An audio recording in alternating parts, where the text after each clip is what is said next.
Thank you for being here. This is the info session about the first year abroad program to England that's coming up for this summer. My name is Scott Ozorowski. I work here in the study abroad office, helping coordinate all of the first year abroad programs. And let me have Maggie and Gerald introduce themselves.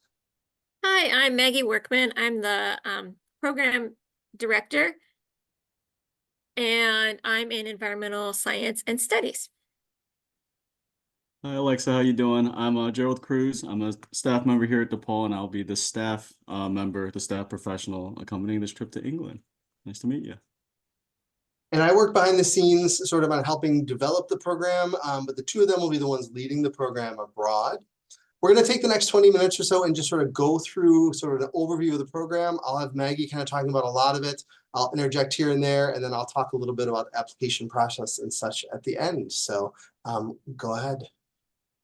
So this course is called Charles Darwin and the Revolution over Evolution. And so, focal points are supposed to look at a topic from 3 different angles, and the angles that we are looking at is sort of science and religion, and then how this work was used for social change. So that's probably the sort of things that you were, interested in, Diamond, about how they use Darwinism for social reform, about some racial theories, and even women's rights. So we'll talk. Absolutely. Yeah, we'll talk all about that. Unfortunately, it was kind of used in not a great way. It was used kind of to discriminate some of this, but we'll talk about that and why that was. And it's also done in a way where I use a pedagogy called reacting to the past, where it's like a historical role-playing game. So the students play roles from the time period. So basically actual people or a sort of a conglomerate of different people, so that all of these topics are brought up. And there's 3 main, let me see. Oh, actually, go back one, Meg. I just want to say one thing before you get into it too much. And this class is happening on Mondays and Wednesdays from 2:40 to 4:10 p.m. So as you're planning your spring quarter, you want to make sure that you are not registering yourself for a class in that time slot. If you get accepted to the program and decide you want to move forward, we will register you in the class, but you just need to make sure to leave space in your schedule there on the Monday and Wednesday afternoons. And then you will do that focal point seminar for 4 credits, and we also put you in another 2-credit class, and altogether it will be 6 credits for this program. If you are a major that doesn't need a focal point seminar, you will be able to get experiential learning credit instead. And then also, if you're an honors student, you will get specifically either like your scientific inquiry or an honors elective plus experiential learning credit. So it's open to honor students as well. So I just want to make sure kind of class logistics there.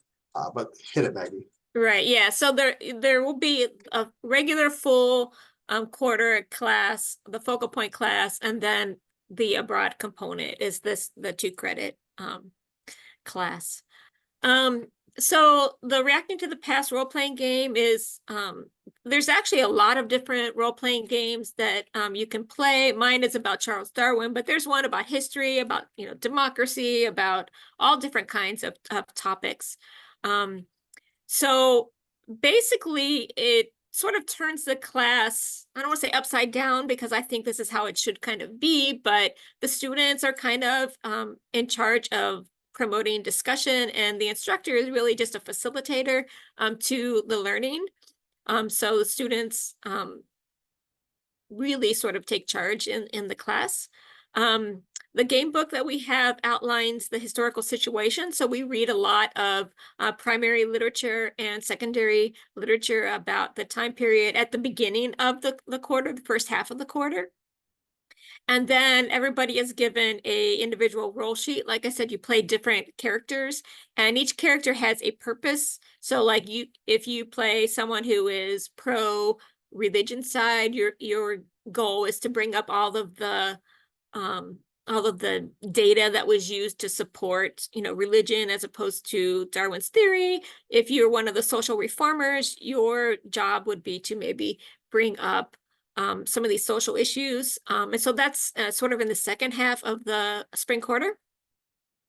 You do have, you strategize with your teammates. There are certain goals that you're trying to meet to win, and everybody has different goals. But the ultimate goal for the whole class is to decide, as a class, you decide whether or not the Royal Society is to award Darwin the Copley Medal to recognize his contributions and his book, The Origin of the Species. And so, like I said, there are three what we call factions. So there's the Amen, who are the people who are sort of pro-religion, anti-Darwin. The X-Men are Darwin's supporters. And then there's the social reformers, again, that are bringing up these social sorts of issues. And these are, like I said, pretty much based on real people. And when we go to England, we actually see some of these people, not actually in real life, but we go to places that either they were the founders of, like the Natural History Museum, or we go to Oxford, we'll see, the bishop and so on. So we actually get to see these people, the real people that were behind these roles. So I noticed the last time we went, students who played that role had sort of a specific affinity for whatever the place was that represented those people. So what we do in the first part of the spring quarter is we read selections from Charles Darwin's book on the origin of species, and then we discuss them. And then we read books by selections of and speeches from Samuel Wilberforce and William Paley about natural theology, which are basically the primary literature that was used, that talked about the religious interpretation of Darwin's work. And then we read Janet Brown's Darwin's Origin of the Species, which is a biography sort of about Darwin, to give context about the time period in which his book was written and what was going on at the time and how that impacted this whole discussion about the book. And then we get into gameplay, where the second half of the quarter, and these dates actually are from the last time. I didn't have a chance to change the dates for these, but we then have, debates and such based on all of those primary and secondary literature that we read. And then there's a couple other, especially for the social reform issues, there's a couple articles that we read. But basically, your character has a main day that you need to bring up your major points. So, and then at the end, we vote on whether or not Darwin should get the Copley Medal or not. And then we go to London. And obviously you can see my bench just by the pictures that I use. Food is a big thing for me. So whatever. And these are my suggested times. I'm still working out the logistics, but basically these are the things that we will be doing. The days might vary, whether or not they have availability for that particular day, for a tour or whatever. But we leave on a Monday after graduation, and then we leave in the afternoon, and we'll arrive Tuesday morning, and then we'll take a historical vintage bus around London and do a tour of the city and do a little boat tour on the Thames. I don't think we're going to do the Ferris wheel ride this time because several students were afraid to get on it, so we might not do that. And then the next day, we're going to go to Shrewsbury, which is Darwin's birthplace, and hopefully get a tour of his home where he was born, and maybe go to the Historical Society there and learn about Darwin's, how he was raised and how that may have influenced his ability to come up with this theory of natural selection. Sort of was it nature or nurture? Like, was he born with this, or was his, ability to develop the theory I have no idea what that was on my phone. Or was it something that was nurtured by his family? And then on Thursday, we'll go to Cambridge, where Darwin was a student. And they have a great collection of Darwin's work. These are Darwin's finches. You have probably, if you ever heard anything about Darwin, you have heard about Darwin's finches, and they have his finches there at the museum. And he also was an avid beetle collector, and they have some of his beetle collections there. It's a really nice museum. They have a little garden there that's in his honor. We'll hang by there and see his statue. And then in the afternoon, we'll go to the Sedgwick Museum. And Sedgwick was Darwin's sort of teacher and who took him under his wing. They have a nice Darwin exhibit there. It's like a natural history sort of museum. And then on Friday, we'll go to Oxford. They have a lot of his collections there, and we'll do a tour of Oxford. Provided it's available, we'll do the Christchurch Great Hall. This is what they base kind of the Harry Potter hall on, and that's the hall where Harry Potter students first went up before they got sorted into their houses. That's actually where they filmed it there. It does depend on whether or not they're doing exams that time, whether we can do this particular tour. Otherwise, we'll have a tour of the city of Oxford, which students actually really loved last time. And then we'll go to the Oxford University Museum. This museum is a jaw-dropping museum. You can just tell by the structure of this museum. And it was built around the time that Darwin was developing this theory. So it's very time appropriate for it. But they have a Darwin collection there too. And then Saturday we'll go to the Natural History Museum. And the Natural History Museum was sort of founded by one of the members that are one of the characters in the game, and they have a lot of the natural history collections there. They have a first edition Darwin's book, and they have a couple finches there too. And then hopefully we'll be able to go to the National Portrait Gallery. They have a lot of paintings of the characters that we're playing. Last time the Portrait Gallery was closed because they were doing renovations, so we'll see. And if it's open, I'd like to potentially do dinner on the rooftop of the Portrait Gallery. It's got a beautiful view of the city. But some of the restaurants we're going to pick and make decisions about. And then we will see a West End show. Last time we went to see Six. So it was amazing to see Six in London. If you don't know about Six, it's the Six Wives of Henry VIII. It's a really great play musical, I guess. But we'll see. Maybe we'll vote, or Gerald and I are still deciding and what we can get tickets for. But that's what we saw last time. 17 p.m. And then Sunday we have a free day. You can do whatever you want. Taylor Swift is in town that day, I saw. You can go to a sports game. That up there is the Harry Potter experience or whatever.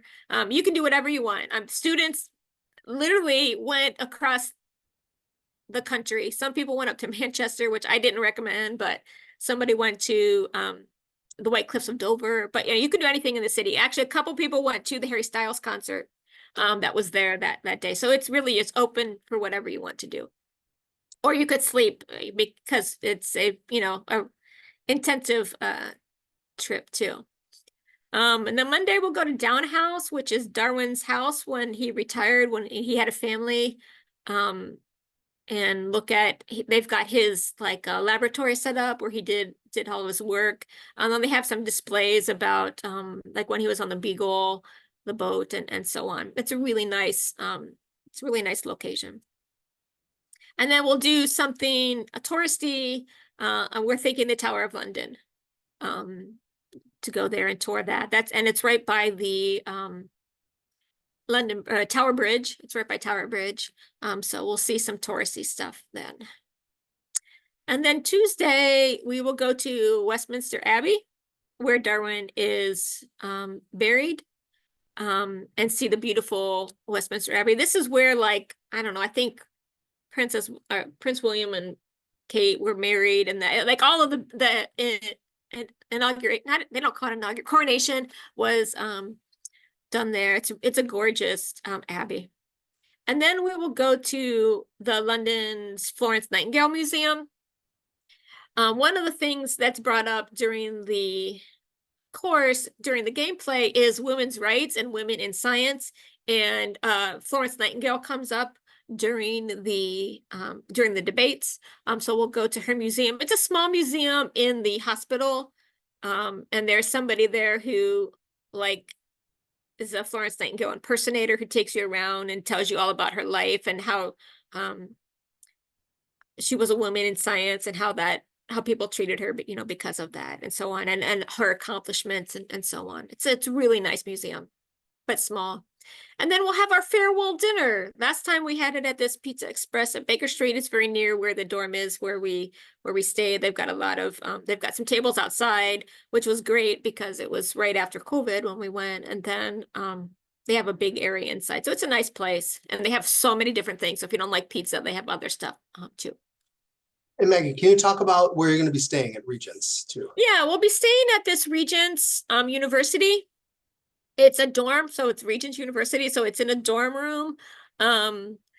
You'll generally, I think most of them are a 2-person. It depends on how many people we have. There may be a three person if we had an odd number of students. So it's they're basic accommodations, I will say. However, it is right in the center of London. Like, the location could not be better.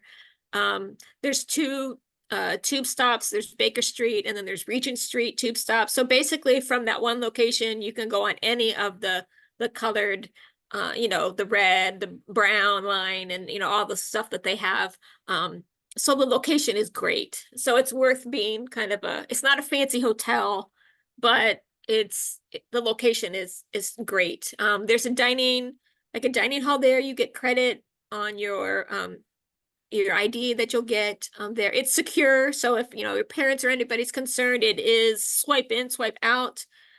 So even though it's in the center of London, it's secure. The gates are closed, and there's a swipe in and swipe out even inside once you get into the building. And let's see. Yeah, is that enough, great. Scott? Or that's great. Perfect. Yeah. Like I said, it's worth it. Like, I don't mind staying there in the dorm, but it's probably like DePaul's dorms, so it's kind of similar. Great. All right, so I think everybody here has already applied, but we're also going to be posting this video for other people to see. So the application deadline is February 1st. So if you have not yet applied, make sure to submit your application by then. You just fill out the application questionnaire online.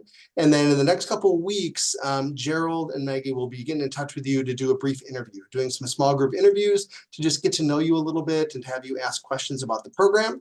So be on the lookout for that email to be coming in a couple of weeks to pick your interview slot that you want to sign up for. In terms of scholarships, we do have scholarship funding for these first-year abroad programs. We have scholarship funding for all of our study abroad programs, but we do have specific funding for these first-year abroad programs.